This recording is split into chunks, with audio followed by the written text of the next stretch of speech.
Las sombrías aventuras de Billy y Mandy ha sido una popular serie animada de Cartoon Network Studio, transmitida desde 2001. Por su éxito, ha continuado hasta nuestros días, sufriendo cambios de directores, como cualquier otro programa. En 2006, John Kricfalusi, creador de Ren y Stimpy, tras declararse fan del programa, mandó una carta a Maxwell Atoms, creador del show, para proponerle dirigir un episodio. Aunque Atoms le mandó una negativa, diciendo que no era él quien seleccionaba al personal, sino los ejecutivos de Cartoon Network Studio. Sin embargo, ambos se expresaron mutuo aprecio y se prometieron colaborar más adelante en un proyecto juntos. En las vacaciones del verano de 2007, Atoms recibiría una desesperada llamada telefónica de Kricfalusi, quien le explicaba que era urgente que comenzaran a trabajar en el proyecto inmediatamente. A Atoms le pareció raro, sin embargo Kricfalusi siempre había sido un ídolo de su infancia, así que se enfrascó en una llamada de entre 3 y 4 horas de duración, en que el creador de Stimpy le propuso un detallado plan. Kricfalusi consideraba Billy y Mandy un buen programa no solo por su humor escatológico, sino por contener elementos sobrenaturales y referencias ocultistas, así como a la cultura pop. A finales de los 90 Kricfalusi, un extraño personaje que parece continuamente enojado, pero que responde a las cartas de sus fans a mano y con correos de 5 o 6 páginas, ya había colaborado con Cartoon Network Studio, dirigiendo 4 episodios especiales del Oso Yogi.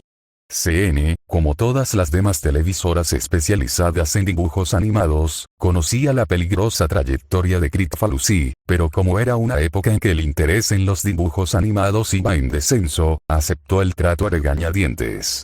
Los episodios dirigidos por Kricfalusi fueron considerados demasiado perturbadores para los niños. Estaban impregnados de un ambiente que muy difícilmente podía considerarse cómico, las acciones y personalidades de cada personaje parecían erráticas y psicópatas, y contenía temas y contenidos solo adecuados para adultos, homicidios, suicidios y temas sexuales, además de una animación pobre y con escenas grotescas parecidas sacadas de una pesadilla.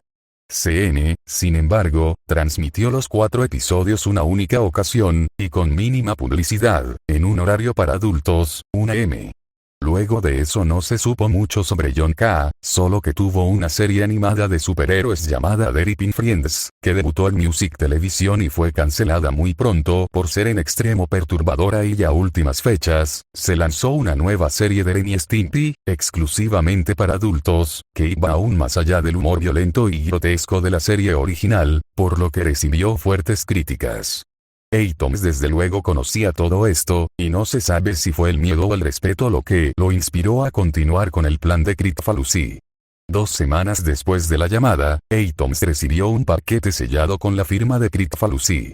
Dentro se encontraba un guión y storyboard planeados por el propio Kricfalusi, para un nuevo episodio de Billy y Mandy, supuestamente de una nueva serie, llamada simplemente Billy y Mandy, Nightmare on Backyard. Atoms se sintió interesado de inmediato en el guión, y él mismo ha descrito que estaba escrito brillantemente y con gran maestría, y contaba con un humor estupendo. Sin embargo, luego de pasar las primeras 20 páginas, y conforme el tono de la obra se oscurecía, rápidamente cambió de opinión. La historia era demasiado deprimente, incluyendo escenas, hábil y detalladamente descritas, que en opinión de Atoms parecían sacadas del infierno. Asustado, dejó de leer el guión, y en cuanto colocó el paquete fuera de su recámara, el teléfono sonó. Nuevamente era una llamada de Kricfalusi, quien le explicaba que el plan debía continuar y preguntó si había acabado de leer el guión. Helado por la repentina llamada, Atoms mintió diciendo que sí, y Kricfalusi le concertó una cita para dentro de 3 meses, donde le mostraría algo que tenía preparado para comenzar la producción del episodio. El plan de Kricfalusi era el siguiente: producir las animaciones ilegalmente, y a escondidas de los ejecutivos de CN. Para esto, había ambientado una oficina en su compañía, Spunko, y designado a un jefe de producción, que serviría como director del episodio. Atoms visitó las oficinas en el tiempo acordado, y le pareció todo el escenario bastante normal, aunque a su decir, los dibujantes lucían indiferentes o normales pese al extraño episodio que tenían encomendados producir. Kricfalusi, en toda ocasión, no le quitó la mano de encima a Atoms, preguntándole, de forma siniestra y seductora, si le gustaba lo que veía. Nuevamente lleno de miedo, Atoms asintió a todo, temeroso de faltarle al respeto a su colega caricaturesca. Según Atoms, su supervisión del episodio duró interminables 30 minutos en que revisó uno a uno los sketches extendidos, que contenían escenas que parecían sacadas de una película snuff, escuchó con sus propios oídos el infartante soundtrack que Kricfalusi mismo había preparado, y en una cabina negra revisó en las computadoras los primeros props de animación coloreada, que parecían horrorosamente vivos e insanamente macabros. El propio Atoms hasta la fecha se pregunta cómo Kricfalusi asignó un presupuesto colosal a una animación que nunca iba a salir al público. Luego de su visita a Spunko, Maxwell Atoms decidió retirarse del programa, y sufrió de insomnio durante aproximadamente 3 meses luego de esta. En sus pesadillas veía repetirse las animaciones infinitamente, y había desarrollado una paranoia a recibir una nueva llamada de Kricfalusi, por lo que desconectó todos los teléfonos de su casa y pasaba al aire libre tanto tiempo como le era posible. Con la voz temblando, declaraba que no podía creer que una mente humana se hubiera esforzado tanto para producir una pieza tan satánicamente macabra como para desajustarle los tornillos a cualquiera. Actualmente evita hablar del tema, y en las convenciones a las que acude siempre que alguien comienza a hacer referencia al tema, ordena a sus guardaespaldas que echen al fan de la sala y rápidamente pasa a otra pregunta. Ha desarrollado incluso una fobia a su propio show, y clama que jamás volverá a escribir un episodio para Bridget y Mandy. El programa sería cancelado ese mismo año, por motivos de fuerza mayor.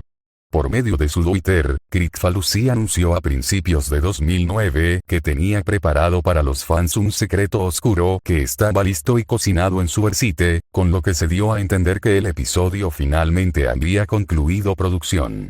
Se dice que el capítulo está escondida en una dirección oculta en el sitio web de Spunko, para evitar que sea encontrado por los ejecutivos de Cartoon Network Studio y evitar una demanda. En tal página, se dice, se encuentra el logotipo del show en letras rojas y un fondo negro, con 2 enlaces en color amarillo brillante. Ordene ahora y vea el episodio. El primer enlace proporciona instrucciones específicas sobre cómo adquirir el episodio grabado para DVD. Para esto, es necesario acudir a las cercanías de la sede de Spunko y preguntar por cierto negocio fantasma, donde el disco, que es un simple disco virgen grabado, se vende a 50 centavos de dólares canadienses. Cuando das clic en Ve al episodio, se abre una animación que no cuenta con marcador de tiempo. Al principio, es muy similar a un episodio cualquiera de Bridget y Mandy, y cuenta con una opening tag, con el nombre del episodio y Bridget, y a Bridget, Mandy y Puro Hueso caminando sobre una calle, en una escena que parodia la portada de disco Abbey Road de los Beatles. La calidad de dibujo es muy buena, y prácticamente idéntica a la del show de CN, pero por alguna razón, la animación corre más lenta de lo normal, lo que proporciona al televidente una extraña sensación. La acción comienza en el pórtico de Billy, donde Puro Hueso, Mandy y Bridget discuten sobre el inicio de clases. Las voces de los personajes obviamente no son las de los actores originales. En vez de eso, al parecer se encuentran doblados por John Kricfalusi, y una mujer no identificada. Los diálogos en efecto, son graciosos, pero las expresiones de los personajes y el tono en que dicen las cosas transmiten exactamente lo contrario. Los acentos son demenciales y los personajes hablan como enloquecidos, lo que aunado al ritmo lento en que transcurre la acción, asusta bastante desde los primeros segundos. Luego de eso, 4 figuras cabezonas que parecen caricaturas de los Beatles aparecen cruzando la barda del patio. Estos personajes hablan animadamente, saludando a los televidentes, y caminan de forma similar al que Pon Trucking mientras una alegre tonada que recuerda a Yellow Submarine suena de fondo. Los personajes entran al porche y besan la mano de Puro Hueso, como mostrándole admiración.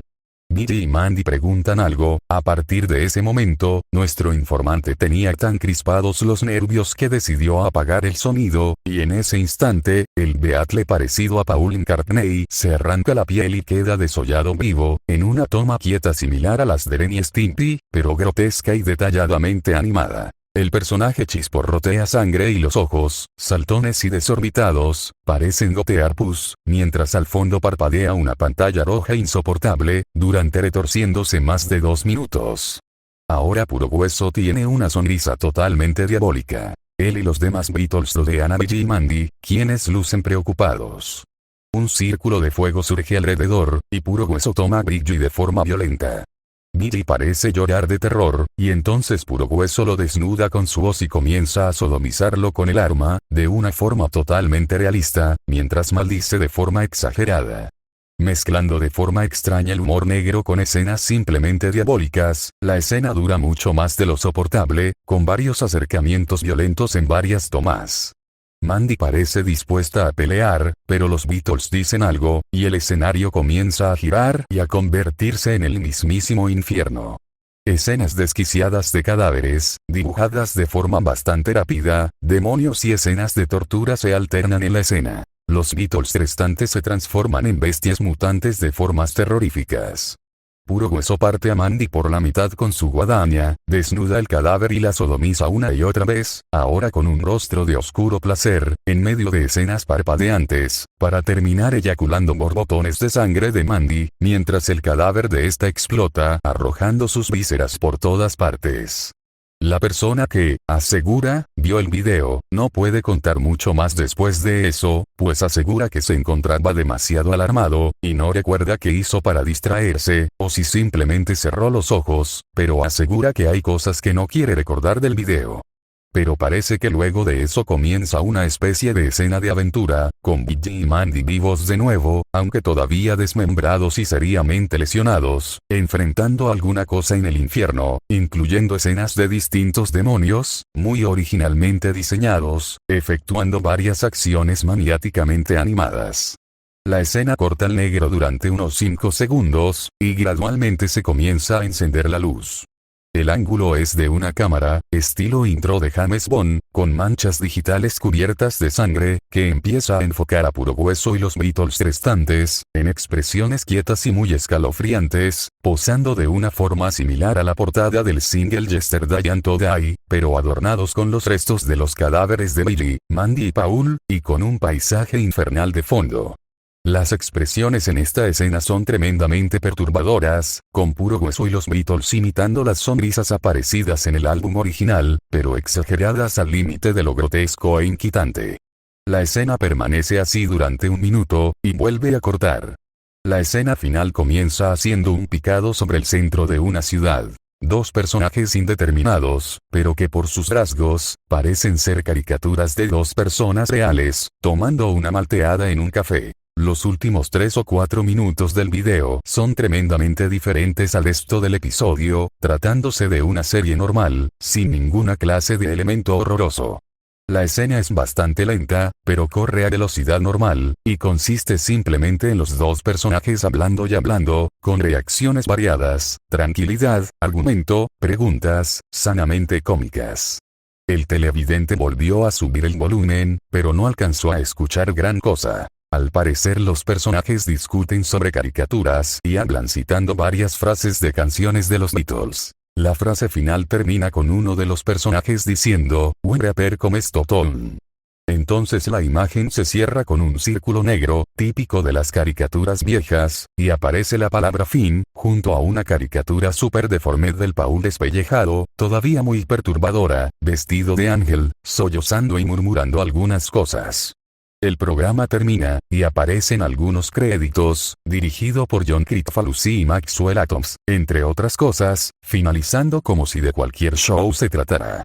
Finalmente aparece una pantalla roja de advertencia que dice televidente. El cartoon que acaba de ver ha sido producido contraviniendo las leyes de derechos de autor, su transmisión o posesión está penada por las leyes de Canadá y Estados Unidos, y luego un pantallazo de aproximadamente 2 segundos de duración, con el logo de Spunko y un lema que dice Help to spread the word. En cuanto el video termina, el navegador de internet se cierra automáticamente, y cuando vuelves a abrir las pestañas no se reabren. Si revisas historial e intentas abrir la página, te marca error. Se dice que esta página la cambian de lugar cada vez que alguien accede a ella. La página del video aparece con un marcador de visitante, que para el momento era de 2, y que contiene varios malware capaces de arruinar la seguridad de tu computadora. Pero también hay quien dice que puede aparecer al azar mientras revisas cualquier parte del sitio web de Spunk. Maxwell Atoms teme cualquier nueva llamada de Cryptfallacy. Se ha mudado de casa y cambiado de número telefónico, pues asegura que el creador de Ren y Stimpy no tenía proyectado un capítulo de Big y Mandy. Backyard Nightmares y no 6 de ellos.